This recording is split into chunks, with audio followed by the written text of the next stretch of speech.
So maybe let's go to some lessons learned from your mistake and this past mistake I just referred to.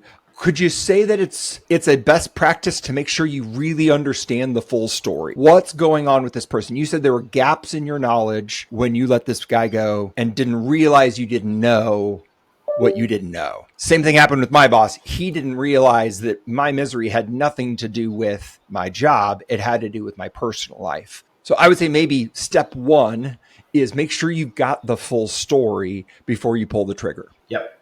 Make sure you really know what's going on professionally, first of all, and then to some extent, try to figure out what's going on personally, because I think oftentimes there's reasons why performance can dip that has nothing to do with work.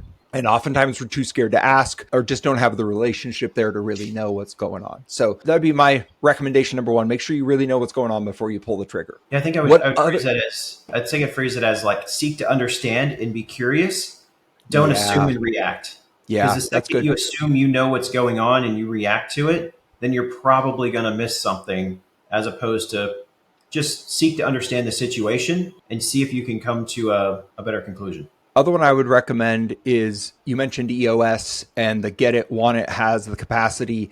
I think so few organizations that I've worked with really construct their values in a way that are, I'm going to use the word discriminatory. And I know that's an inflammatory word, but I'm using it on purpose. It's because there should be great people that you do not want to hire because they don't fit your culture. And if your values aren't, again, the best word I can come up with is discriminatory. Like if your values aren't clear enough to weed out good people, I don't think your values are good enough. And I've seen a lot of companies that have just have poor values. Integrity, that's the worst value I've ever heard, because nobody's looking for the guy with a lack of integrity. Hey, Daniel, I'm going to need you to pepper some more integrity on that report you wrote, please. Right. Mm-hmm. And so I think for many people, they end up making this decision harder for themselves because they've not done the hard work. They know they're not a culture fit, but they can't say why. They've just got a bad gut feeling. And then you're firing somebody for a gut feeling, but that's a downstream consequence of the fact that you've not done your homework on your core values. Yep. So let's hit this one on a couple of angles. So like EOS is a phenomenal tool. The People Analyzer is the kind of the tool itself, or EOS great framework. People Analyzer is the tool, and there's two components of it, right? There's the culture component, but if you don't have a clear set of behaviors that you expect, or if you don't have the role defined for get it, want it, have the capacity, but that means like what are the 3 to 5 accountabilities that person's got to be held to. So let's go both ways. Like if you're an employee and you don't know the 3 to 5 behaviors you're expected to live by, you should ask for those. And if you have core values on the wall that say integrity, honesty, and awesomeness, teamwork, there you go. Then you should ask, like, what behaviors do you expect of me to live those? And then secondarily, if you don't have the accountabilities, if you will, like the measurables, then you should ask, what are the 3 to 5 things, of job outputs you should expect from me that is going to say if I'm doing a good job or not? What's the scorecard? What are you going to measure me by?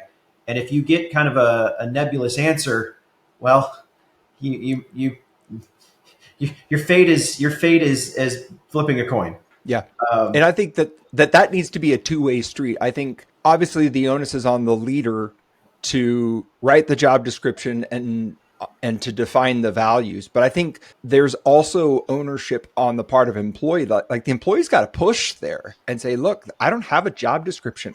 I want to do a good job. And I don't know what that looks like in your head. I know what it looks like in my head, but there's a big risk that what the picture in your head is not the picture in my head. And we're going to get sideways at some point in the future. So let's spend some time defining what it would really look like for me to do this job well. While not easy, I think it actually makes the hiring and firing conversation if and when that has to happen, it's so much easier. Oh, when you can come in here and say, look, these are the behaviors we expected, and here is how you didn't live, these 2 or 3, it's a lot easier for them to go, okay, I see how I did. Or we expect these 3 to 5 outputs, measurable Mm-hmm. scorecard items to be achieved, and here's how you've been, behind the bar for 6, 8, 12 weeks.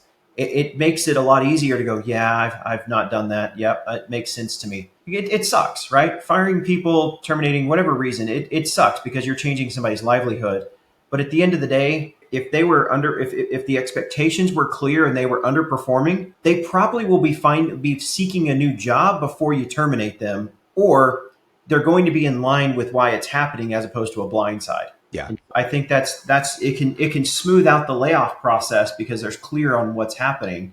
It makes the situation less sucky because we're very Yeah. clear on what the expectations are. I have not met very many people. I've met a few, but I've not met very many people that wake up and want to suck at their job. Yeah. There's a couple, right? But most people want to do a good job. The challenge is that they many times don't know what it looks like to do a good job, and that's the fault of the leader, of the executive, who needs to define the job description, define the values, define the behaviors, so that employees can do a good job, and or they can self-select out. They can say, look, if that's what you really want, I don't want to do that. You should go find somebody else. Yep. And that's actually, some of the best separation conversations is when it ends up being almost mutual, of like, you want this, I want that. These things are not the same. Let's find a way to part ways. But you're only going to get that when you've done the hard work to create the clarity up front. Right. Oh yeah, 1,000% agree.